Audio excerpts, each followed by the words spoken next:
Welcome to Sweet Life Beat Life. We hope this video helps. In this video, I will explain how to connect a Valerie modem. First, carefully unbox your new Valerie modem and identify all the components, including the power adapter and coaxial cable. Next, choose a suitable location for your modem.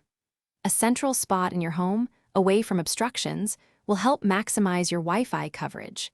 Make sure this area has easy access to a power outlet and a working coaxial cable wall jack.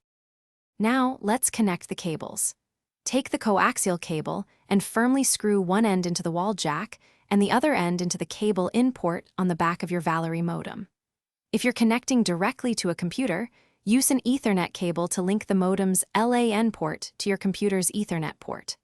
Finally, plug the power adapter into the modem's power input and then into a wall outlet. Once powered on, observe the indicator lights on your Valerie modem. It may take a few minutes for the lights, especially the online or internet light, to turn solid, indicating a stable connection. After the lights stabilize, open a web browser on a connected device.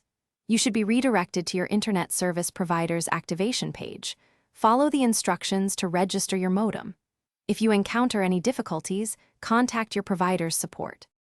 If you're experiencing connectivity issues, a simple restart of both your modem and any connected router can often resolve many problems. Just unplug them for about 30 seconds, then plug them back in. Also, double-check all your cable connections to ensure they are snug and not damaged. For more tips and to stay refreshed, check the description for a link to the Owala water bottle and other great deals. Remember, a stable connection is key for smooth online experiences. Thanks for watching. Consider subscribing if we helped you.